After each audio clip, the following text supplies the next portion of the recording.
ओम नमस्ते नमस्तोस्तु आयते नमस्तोस्तु परायते नमस्ते रुद्र तिष्ठति आश्विनायतते नमः।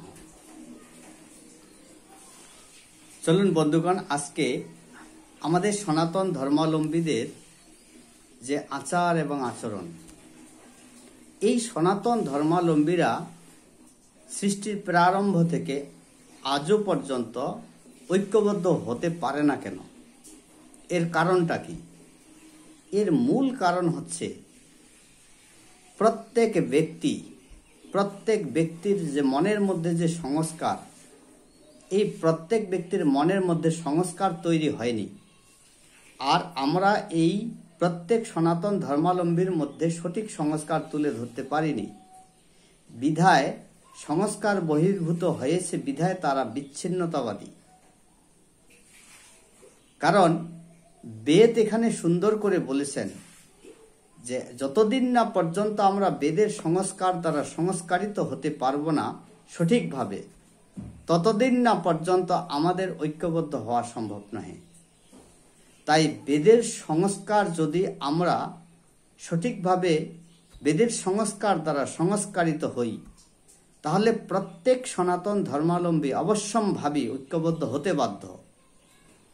তাই আমরা যদি ঐক্যবদ্ধ হতে চাই, তাহলে আমাদের বেদের মন্ত্রগুলো, বেদের সংস্কার, বেদের বাণীগুলো প্রত্যেক সনাতন ধর্মাবলম্বীকে অনুশীলন করা উচিত, চর্চা করা উচিত, এটা অ্যাপ্লাই করা উচিত, অর্থাৎ প্রয়োগ করা উচিত। আমরা অ্যাপ্লাই করতে চাই না, আমরা প্রয়োগ করতে চাই না। কেউ যদি প্রয়োগ করতেও চায়, তাহলে তাকে আমরা ধিক্কার জানাই, তাকে বলি যে তুমি সবচেয়ে বড় পণ্ডিত হয়েছ, পণ্ডিতের মতো কথা বলছো। এই যে তাকে ধিক্কার জানাই, এটা সবচেয়ে বড় একটা সমস্যাগুলোর মধ্যে। অথচ সে কষ্ট করে হোক, সাধনা করেই হোক, উক্ত কথাটি, শাস্ত্রের কথাটি যদি সমাজে তুলে ধরে, তাকে ধন্যবাদ না দিয়ে তাকে আমরা ধিক্কার জানাচ্ছি। এটাই হচ্ছে সনাতন ধর্মের সবচেয়ে অপসংস্কার। চলুন সনাতন ধর্মাবলম্বীদেরকে কি উপদেশ দান করেছেন বেদ, সেটা আমরা একটু শ্রবণ করার চেষ্টা করি। বেদ এখানে বলছে কত? ঋগ্বেদের 10 মণ্ডলের 191 সূক্তের 3 নম্বর মন্ত্র। এটা ঋগ্বেদের সবচেয়ে শেষের মণ্ডল, অর্থাৎ 191 মণ্ডলের 91 সূক্তের 3 নম্বর মন্ত্র। চলুন সেখানে কি বলছে একটু দেখি। সেখানে বলছে সমানঃ মন্ত্রা সমিতিহি সমানি সমানম মনঃ সহ চিত্তমেসম সমানম মন্ত্রম অভিমন্ত্রয়েবহ সমানেনাবহ হবিষা জুহমি। এখানে বেদের যে ঋগ্বেদের যে মন্ত্রটি আমাদেরকে এমন সুন্দরভাবে উপদেশ দান করলেন যে হে মনুষ্য, তোমাদের মত এক হোক, তোমাদের মিলন ভূমি এক হোক, অর্থাৎ তোমরা যে স্থানে বসবাস করিতেছ, সেই স্থানে তোমরা সকলে মিলিয়া একত্র হইয়া বসবাস করো। তোমাদের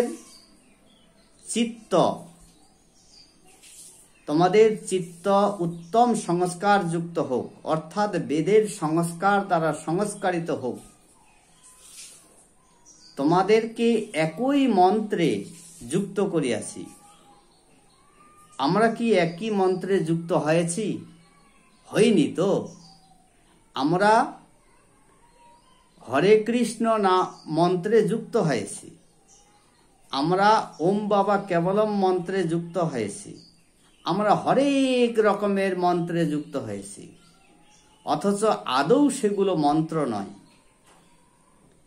তাহলে বেদ এখানে বলল, ঋগ্বেদের 10 মণ্ডলের 191 সূক্তের 3 নম্বর মন্ত্র এখানে সুস্পষ্টভাবে বলছে যে তোমাদেরকে একই মন্ত্রে যুক্ত করিয়াছি। তাহলে আমরা কি এক মন্ত্রে যুক্ত হতে পেরেছি? পারি নাই তো। এই জন্য আমাদের বেদের সংস্কার তৈরি হয়নি। আর এই বেদের সংস্কার তৈরি না হওয়ার কারণে আমরা আজকে এক সনাতনীর সাথে আরেক সনাতনের মিল নেই, আমরা বিচ্ছিন্ন হয়েছি। এই বিচ্ছিন্নতা থেকে রক্ষা পাওয়ার জন্য আমাদেরকে অবশ্যই বেদের দিকে আসতে হবে। আমরা যতদিন না পর্যন্ত বেদের দিকে আসতে পারবো, ততদিন না পর্যন্ত আমাদের মধ্যে ঐক্যতা আসবে না। আবার এখানে বেদ বলছে যে তোমাদেরকে আমি একই অন্ন ও উপভোগ দান করেছি। তাহলে আমাদের বেদের মধ্যে যে এত সুন্দর সুন্দর বাণী বা এত সুন্দর সুন্দর জ্ঞানোপদেশ বা হিতোপদেশ প্রদান করে গেছেন পরমাত্মা, সেই বেদের এত সুন্দর সুন্দর হিতোপদেশ বাণীগুলো আমরা গ্রহণ করি না। এই জন্য সনাতন ধর্মাবলম্বীদের এহেন দুরবস্থা। তাহলে আজ থেকে আমাদের উচিত, আমরা যারা বিদ্বান ব্যক্তি রয়েছি, আমরা যারা শিক্ষিত ব্যক্তি রয়েছি, আমরা যারা সমাজে শিক্ষিত বলে পরিচিত হয়েছি, প্রত্যেকের উচিত আপনাদের প্রধান ধর্মগ্রন্থ বেদ জন্ম থেকে মৃত্যু অবধি পর্যন্ত অন্তত পক্ষে একটি ঋগ বা একটি মন্ত্র হৃদয়ঙ্গম করুন।